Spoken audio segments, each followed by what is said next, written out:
My name is Julie Fei-Fan Balzer, and I am going to talk about stenciling cookies today. So I've cut a wide variety of stencils using my ScanNCut, and if you're interested in learning more about cutting stencils with your ScanNCut, I hope you'll check out my video all about it. Now, some of the stencils that I made are really little, and some of them are really big. So the thing is, with the little stencils, it's pretty easy to stencil a cookie. You just kind of put the stencil down on the cookie, scrape the frosting across, and you're done. But with the bigger patterns, the problem is the cookie's smaller than the pattern and the frosting gets all over the edges and you can't sort of figure out what's happening. But then I figured out that you can use your ScanNCut to make a cookie shield. So that's what I'm going to show you how to do today. So let's go ahead and grab a cookie and get started. And I just have a plain piece of paper and a pen, and what I want to do is I want to just trace the basic outline of my cookie. Now, I tried tracing the cookie cutters the first time that I did this, but it was really hard to get a pen in, so I found that just using a ballpoint pen to go around here was just a little bit easier. So once I have this outline, if I want to just make sure that everything is nicely closed, I can also take a black marker and go around this so it has a little more definition for the ScanNCut to go ahead and pick up. You just want to make sure that you have a strong outline. But once this is done, then I'm going to go ahead and go to the machine because we are going to scan this in and create our custom cookie shield. So I've loaded my design into a scanning mat, and I'm just going to go to the Scan menu and choose Scan to Cut Data. I'm going to keep it in grayscale, and I'm going to press the Start button.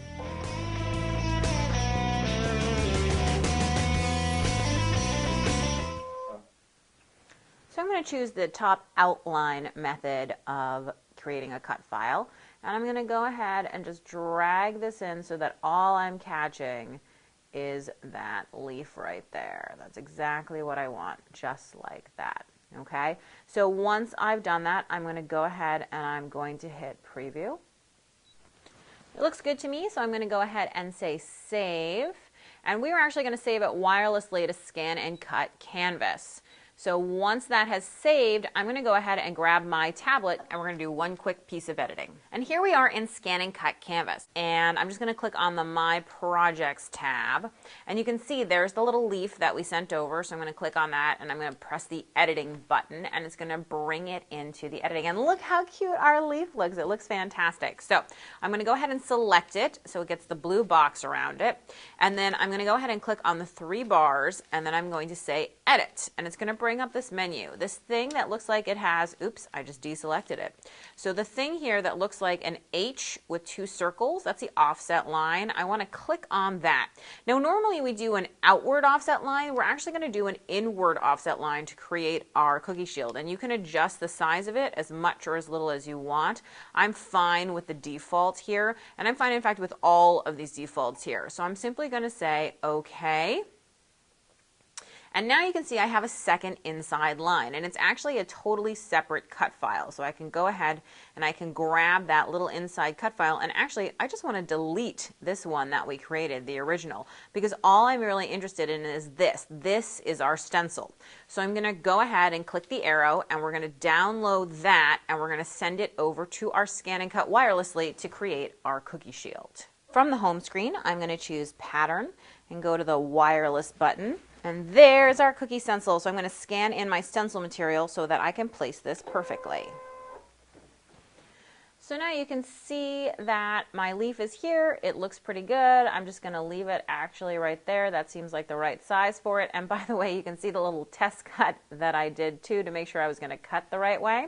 So I'm just going to go ahead and say okay and cut. I know my settings are right, so I'm ready to just press the Start button. Now that it's done cutting, I'm going to go ahead and pull it out, and I'm simply going to remove my cookie shield. Now this is a little bit large, so I'm simply going to take a pair of scissors rather, and I'm just going to go ahead and cut it in half, and now my cookie shield is ready to use. So let's go ahead and get frosting. For technique number 1, I'm going to show you how to use these little stencils, and remember to wash thoroughly all of your stencils before you use them with your cookies. Now I have some royal icing here, which I've simply mixed with some food color to turn orange, and I'm going to take a small amount onto my knife here, and then I'm going to hold with some pressure my hand down on some of the cookie where obviously the stencil design isn't, and then I'm simply going to scrape across the top. Now it looks best if you have a very thin layer, so after I've scraped it on, I'm actually going to scrape off. Then when I pull my stencil off, ta-da! I'm so fancy, right? So that was pretty super easy. For technique number 2, I'm using a larger cookie and I have a larger stencil. But the problem is, where am I gonna put my hands? Anytime I put my hand somewhere, it sort of bubbles the stencil up. So what I discovered is that I could take some playing cards and make them about the same height as the cookie. And playing cards are thin enough that if you need to, go ahead and shim it with like one more card, you can, until you get that perfectly set up. So once you have your setup and it looks good and it's even, then I'm going to go ahead and I'm going to grab some royal icing again. And then I'm going to go ahead, put my hand holding the stencil in place right here with some pressure, okay? And then I'm going to go ahead and smooth that icing down over the top. Now, the fewest possible passes that you can do this in, the better. But I'm going to go ahead and smoosh it all on. And just like we did with the little stencil, I also want to make sure to go ahead and scrape it off. Okay, because again, I want that thin layer. So when I pull this up, you'll see, now this is totally normal when you stencil with your cookies normally. And so what I was told on the internet is that basically what you need to do is you take a small pick or something. I didn't have a real official baker's pick, so this is a lobster pick, but you do what you can. And basically what you do is you scrape off the frosting from the edges. Now this is fine and it does work, and you'll see that I'm going to be able to clean this cookie up, but the thing is, it's time consuming. And let's say my frosting were blue instead of orange. The orange frosting kind of doesn't show on the cookie that much because they're somewhat similar. But I felt like this is crazy, and some people get good enough at stenciling that they just have less cleanup than this.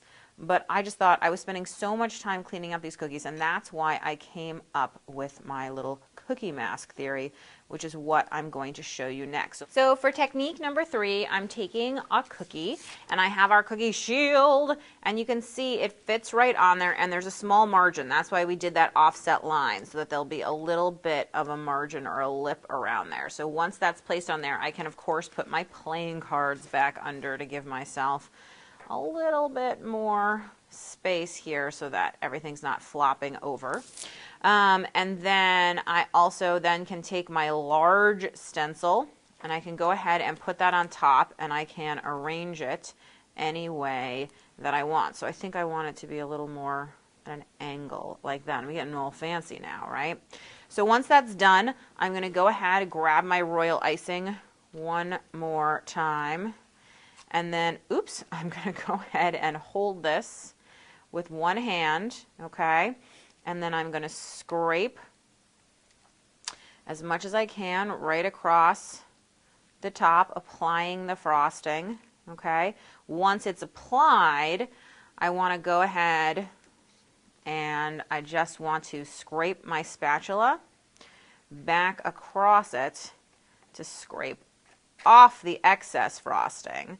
You could go across maybe one more time, but it's living dangerously a little bit to do that, just because the more times you scrape across, the more chance it has for the frosting to get under the stencil. But once that's done, let's go ahead and remove stencil.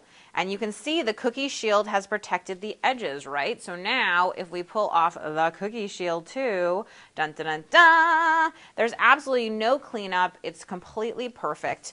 It's a super duper easy way to get that well stenciled cookie. So let's take a look at all 3 cookies now. Technique 1, use a small stencil. Technique 2, clean it up after you're done. Technique 3, use a cookie shield. It's easy to clean your stencils or your cookie shields. You just go ahead and clean them in the sink, regular water, scrub brush, done and ready to use the next time. I hope that you will give a try to making your own cookie stencils and cookie shields. Thanks so much for watching. For more tips, tricks, and tutorials, be sure to subscribe to my YouTube channel. And don't forget about my blog at balzerdesigns.typepad.com. And of course, everything can be found at ScanNCut.com. Life is so sweet when you've got cookies.